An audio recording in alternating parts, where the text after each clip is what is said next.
My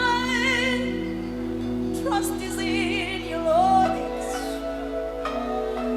I'm gonna make it through. I'm gonna make it through in everything. Yes, I'm gonna make it through.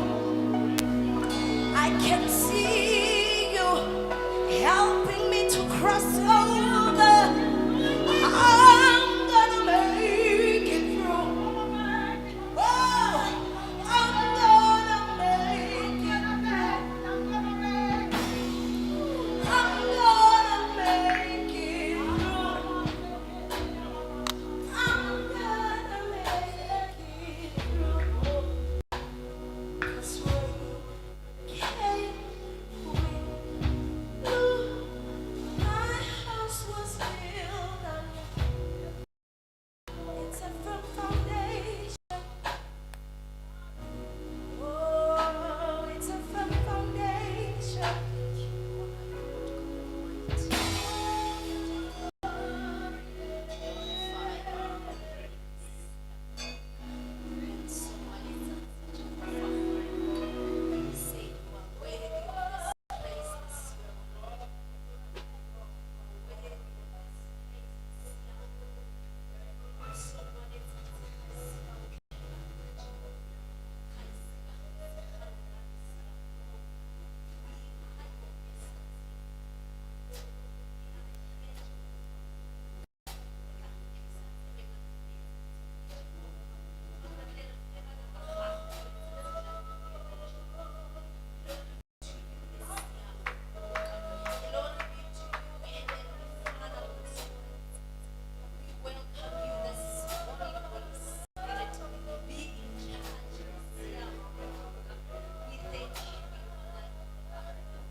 Samuel chapter 9 verse 1 to 13, and it reads as follows. The heading of this message, it says, David's kindness to Mephibosheth.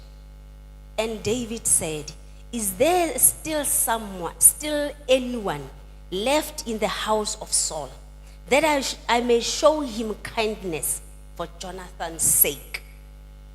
Now there was a servant of the house of Saul, whose name was Ziba. They called him to David, and the king said to him, are you Ziba? And he said, I am your servant. And the king said, is there still not someone from the house of Saul, that I may show him kindness of God to him?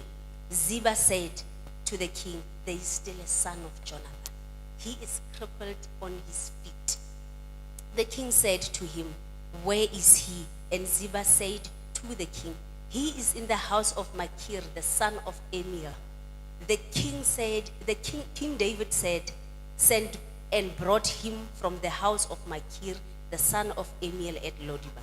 And Mephibosheth, the son of Jonathan, son of Saul, came to David and fell on his face and paid homage. And David said, Mephibosheth, and he answered, behold, I am your servant. And David said to him, do not fear, for I will show you kindness for the sake of your father Jonathan, and I will restore to you all the land of Saul your father.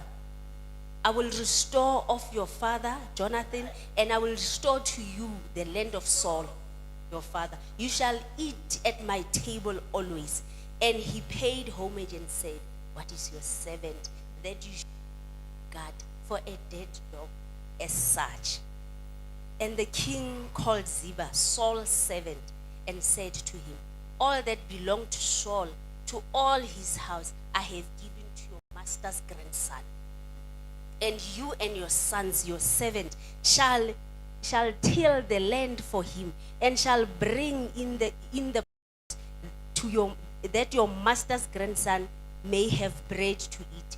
But Mephibosheth, your master's grandson, shall eat at my table. Now Ziba lived in Ziba's house, became Mephibosheth's servant. So Mephibosheth lived in Jerusalem, for he ate always at the king's table. Now he was lame in his both feet. Beloved, this morning I would like to say to everyone who's here this morning that every believer in this place should understand that regardless of your situation, God is aware of your plight. I would believe that every individual here this morning has gone through some difficulties in life. This morning, beloved, I'm going to introduce you to the man named Mephibosheth, who was the son of Jonathan, the son of Saul. And Mephibosheth find himself in Lodibar. Let me take you through about this place that is called Lodibar. It is said Lodibar is a Hebrew word, and Lodibar means no pasture. It means desert. It means it's a place of limitation. It's a place of no hope, rejection. It's a place of unimportance. Mephibosheth was placed in Lodibar because he was regarded as a nobody. You know, beloved, people will regard you as a nobody. And people assume he will not amount to anything because of his condition. Already they have categorized Mephibosheth because of the condition, not knowing the God that Mephibosheth served. People will put you in Lodibar when they don't know what to do with you. People will put you in Lodibar with no intention of you not coming out of Lodibar. A place where they throw people when you don't fit into their caliber. You are not of their standard. It's a place of unimportance. It's a place of nothingness. It's a desert. What can come out from the desert? Beloved, God can do exceedingly abundantly above all we ask or think, according to the power that works in us. Now, beloved, the Bible declares that King David rises from and said, is there still anyone left in the house of Saul? I may show him kindness. Remember, Saul was the enemy to David. But David is saying, is there anyone from the house that I can show him kindness for Jonathan's sake? He did not say anyone who qualifies so that I can show him kindness. Or is there anyone from the house of Saul? David went against the principle of revenge by wanting to show the same kindness that God showed him, even though he did not deserve that kindness, but God showed him that kindness. Ziba answered. Look what is Ziba saying when Ziba is answering. Or there's still one, behold. He's in the house of Makir, son of Amiel. He is lame on his 2 feet. His name is Mephibosheth. Ziba is categorizing him under the umbrella of being lame. When you are lame, you are being unimportant. You can't do anything. Beloved, Mephibosheth was not born lame. Jonathan,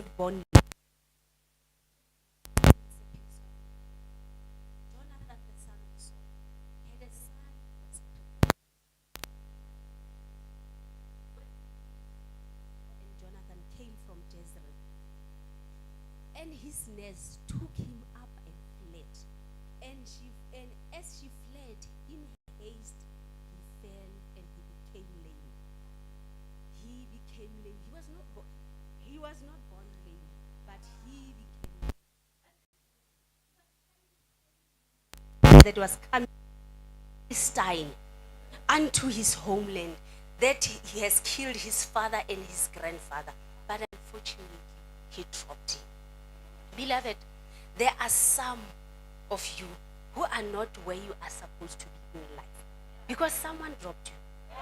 There are places that where you are supposed to be, but you are not there because someone dropped you.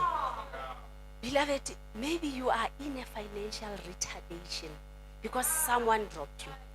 Maybe someone that trusted you, that you trusted with your life, has dropped you.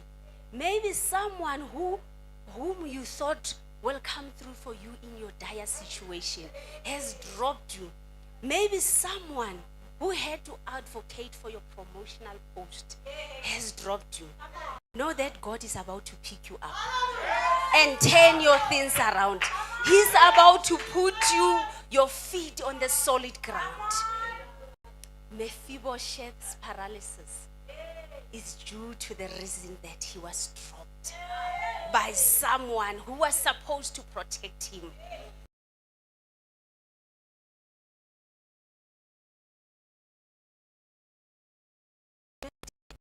Us according to our condition.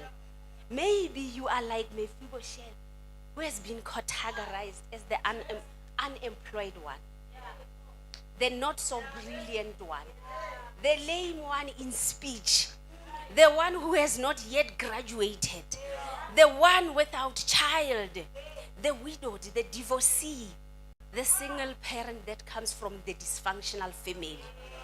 Beloved, you might be Lodiba.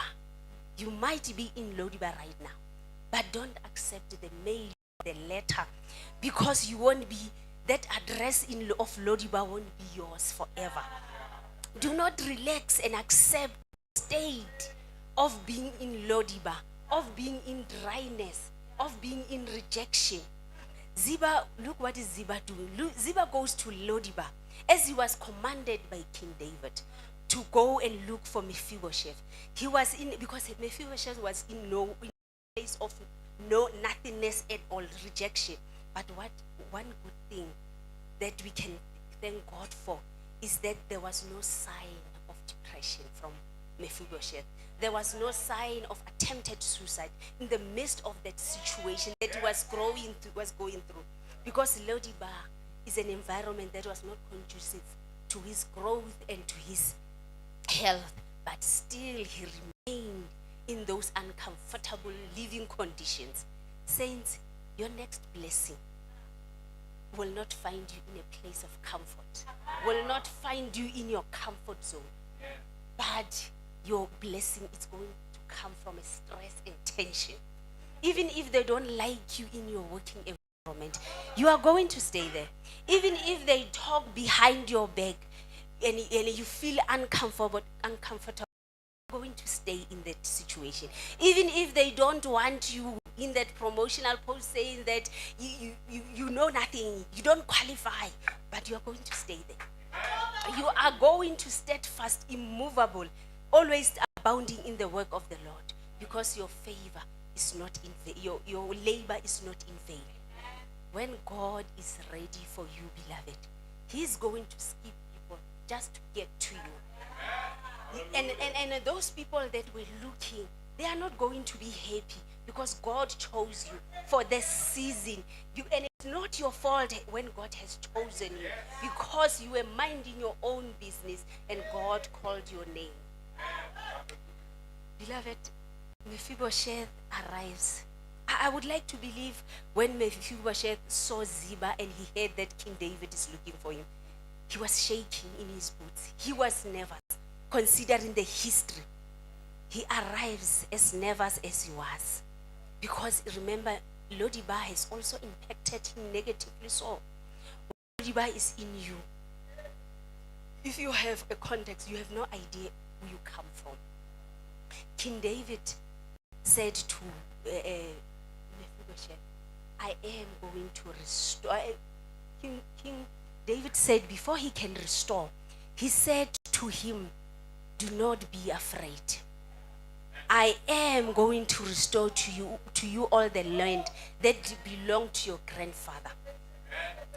I am going to, you will always eat at my table for your father Jonathan's sake and your grandfather. He was nervous. I would like to believe that he could not believe what he was hearing. Because imagine, from being to Lodibar, from being to shame, from being categorized according to your condition. Now, king, he's saying to him, I'm going to restore everything.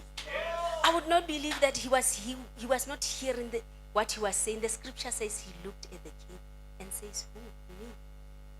It is your servant that should notice a dead dog like me, because he doesn't know who he is, because Lodibar experienced that. He also did not feel worthy of such generosity that is coming from the king. The next thing we know is that God has turned around for Mephibosheth.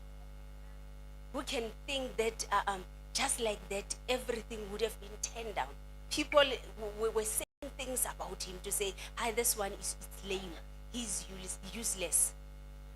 When we meet Mephibosheth, beloved, few minutes ago, when I introduced him to you, he was in a place of nothingness, a place anything, a place of shame, Pastor K, a place of rejection, a place of no hope.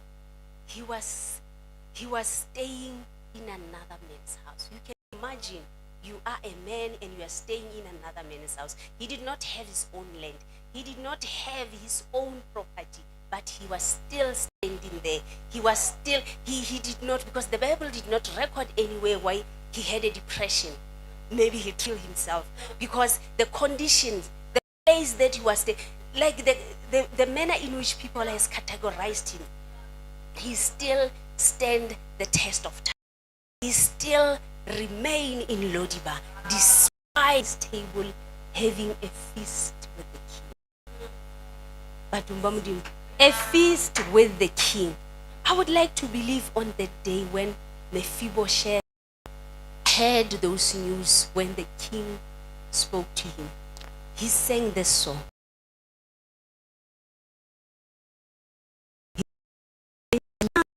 He declare, and he planted my feet on the king's highway, and that is the reason I sing and I shout, for Jesus came down and he lifted me up. That was Mephibosheth, not believing what God has done for him. He said he lifted him up from the deep muddy clay. Beloved, because where he comes from Lodibar, it was just a place of nothingness. Beloved, don't forget that from where Mephibosheth is coming from, he's coming from royalty. He is the grandson of Saul, who was the king. He ended up in Lodibar because of the situation. Beloved, when we get to dine with the king, you will get what is due to you. And God is about to flip your situation around. It doesn't matter how many tears you've forgotten about me. It has been 12 years, like with the woman with the issue of blood. It has been 18 years with the woman with the spirit of infirmity. I'm saying to you, it doesn't matter how painful it was. God is about to snatch you out of Lodibar. And you are going to come out with your head held up high. You will not come out with your head held. God the glory.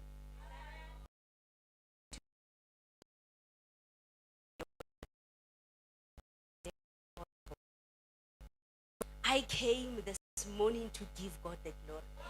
Because if you don't understand my testimony, because you don't know my story, only if you know, I have been in Lodibar, in my workplace. I have been rejected. I have been called the useless one, the one who had the nothingness, the one who's from the no pasture. I'm saying, beloved, this morning, I am coming out of Lodibar. We have been rejected from where we come from. No hope. I am coming out from isolation. I am coming out from desolation. Beloved, I'm declaring bold. I don't know about that. Lodibar is no longer my place. I'm coming out, and I'm not going to come out of Lodibar in pieces. I am going to come out of Lodibar in peace, because Mudimu wa ka o tshepagetse le botshepegi ba ona. God has restored. I'm saying, arise, mother in Israel, that has been Lodibar for too long. Arise, mother in Israel. You have been in Lodibar for too long. You have given up and say, Mudimu wa mpona na. Mudimu wa go bona. Mother Israel. Arise, mother in Israel, that has been financially crippled for a very long time. Arise, mother in Israel, that has been marginalized due to your circumstances.